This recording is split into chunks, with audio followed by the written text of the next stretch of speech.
It's Friday the 20th of December. We are days away from Tottenham versus Chelsea, which is big enough as it is already. You add Jose Mourinho into the equation against Frank Lampard, makes it even more special. And Chelsea-Tottenham is a rivalry. It's been going on for years. It's one of the games we look for when we get the fixtures come out at the beginning of the season. We can't stand Tottenham, and that's why it's massive for us. It's all calm and quiet now, but this is about to get hyped up in the next 48 hours. Right till kickoff. This is Tottenham Chelsea. This is London rivals who are both aiming for top four this season. But you've now got the element of Jose Mourinho, who's crossed to the dark side, taken the big job over there, put his any feelings or thoughts he's had to one side about Chelsea. In fact, some people say has completely cut off his ties with Chelsea by going to Tottenham, and he's now there managing, and he's got someone that he was so influential with as a player in the dugout next to him in Frank Lampard, and it's going to be so interesting to see how these two teams line up. As far as the Premier League goes, the game could not be closer. The situation with the Premier League table is this. Chelsea are fourth on 29 points with a +6 goal difference. Won 1 and lost 4 in the last Premier League games. As for Tottenham, they are on 26 points in fifth, 3 points behind Chelsea with a +2 goal difference, better than us, and they've won 4 out of the last 5, their only defeat being a couple of games ago against Man United. To think, when Jose Mourinho first took over Tottenham, they were a massive 12 points behind Chelsea.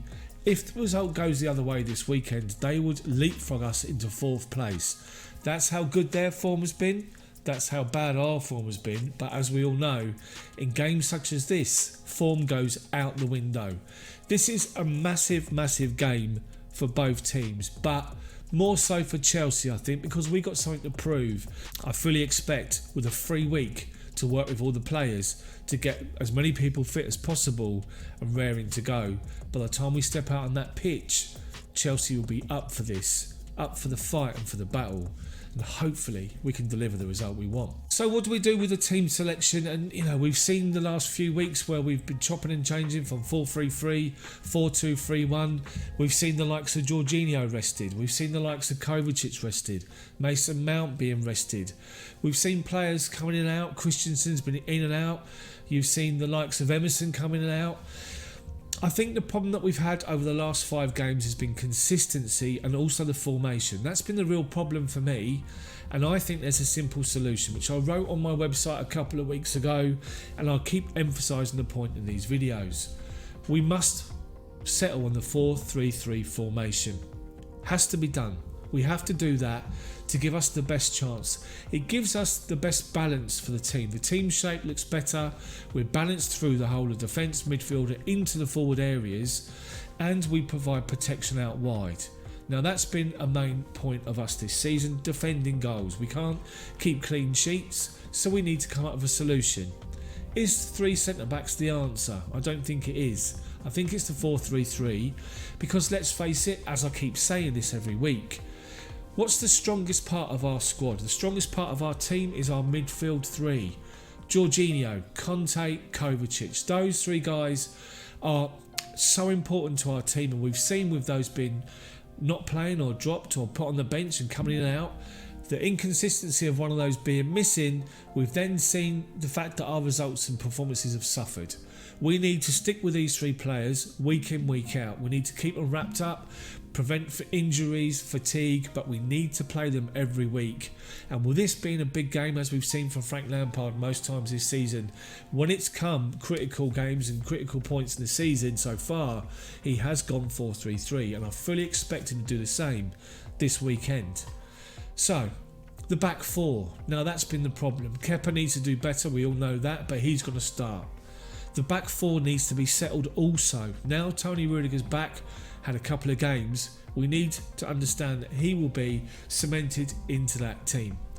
3 players need to be picked around him, and they need to stick with those same 3 players to keep a settled back 4. For me, the goalkeeper, the back 4 and the midfield 3 need to play week in, week out and don't change. Jose Mourinho, since he's been at Tottenham, he's made the odd change or 2, but for the most part he's stuck to the same back 4 and primarily the same attacking front 3, maybe a midfield with 1 or 2 changes, but that's it. It's consistency that gets you on a run, gives you results and gives you momentum. That's what we need to find. So for me, the back four needs to be week in, week out for the time being. Hopefully Tomori's fit, but it'll be Kepa, Reece James right back, Rudiger, Tomori and Aspi left back. Stick to those four in front of Kepa, and the three in front of them. Those 8 positions should be nailed down, along with Tammy Abraham. Chop and change 2 players every week, and it's the 2 wingers, Willian, Callum Hudson-Odoi and Pulisic. Pedro's gone, I think he's gone, that's clear. So those 3 players need to rotate week to week. But for me, that's the way we got to go, and that's the way we need to go on Sunday against Tottenham. So the attacking 3 for me has got to be Pulisic, Willian and Abraham. That's my team. So the strongest Chelsea team that I think heading into this game and moving forward through the Christmas and New Year period to get us back on that run we were on before is Kepa, Reece James, Rudiger, Tomori, Aspi, Jorginho, Conte, Kovacic, Willian, Pulisic, Abraham. That's my team.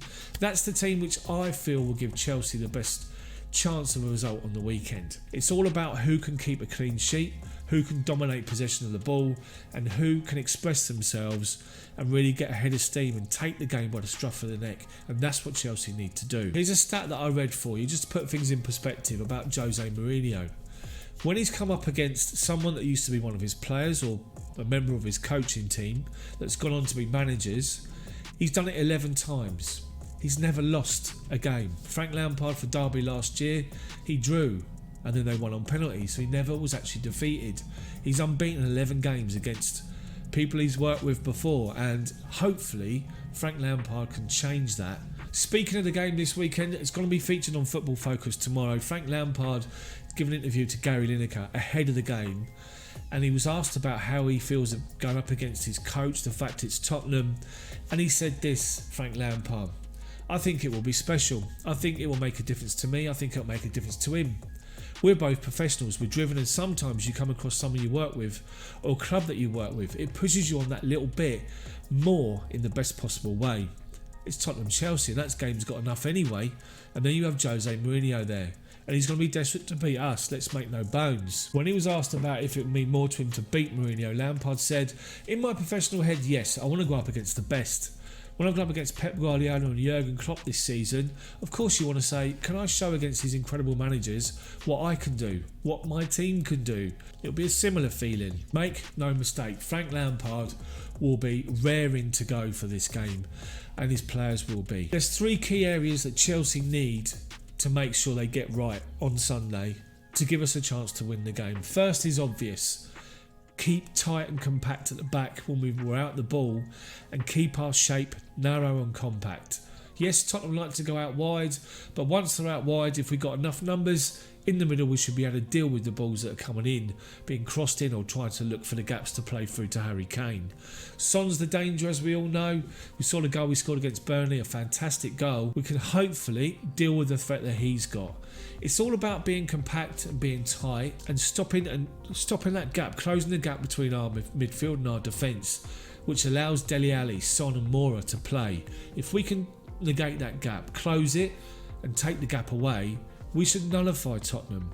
Then we can look at what we do going forward, and what we've seen with our midfield is we can convert defence into attack really quickly, and Tottenham on the back foot are not as good as people make out.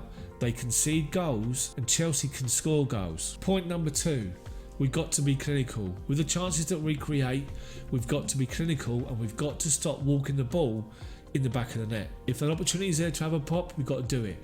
We've got to take the strike early and be clinical. If we get an early goal, it'll put the cat amongst the pigeons. They've then got to come out and the game will open up. Thirdly, tactically we've got to get it right, as I keep saying, and it is the 4-3-3.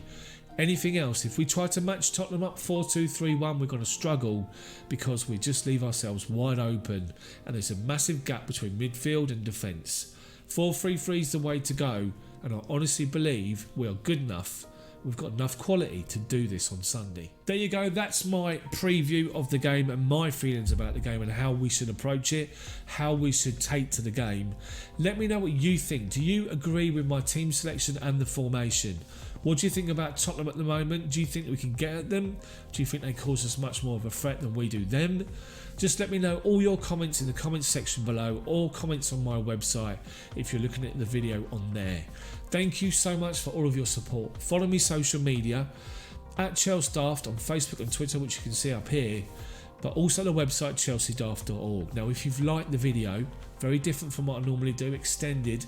If you like the video, smash the hell out of the like button for me, and then subscribe to the channel if you haven't done so already. If you have, thank you so much. I appreciate your support. But make sure you hit the bell for notifications so you never miss one of my videos that come out.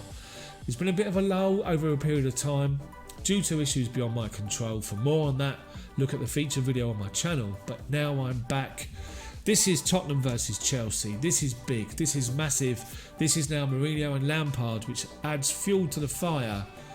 Let's hope we can get the right result. Come on, Chelsea, we can do this. We really can. Let's pick ourselves up, get back on a winning run, and extend that gap to Tottenham. We can do this. Thank you for watching. Thanks for your support. Come on, Chelsea.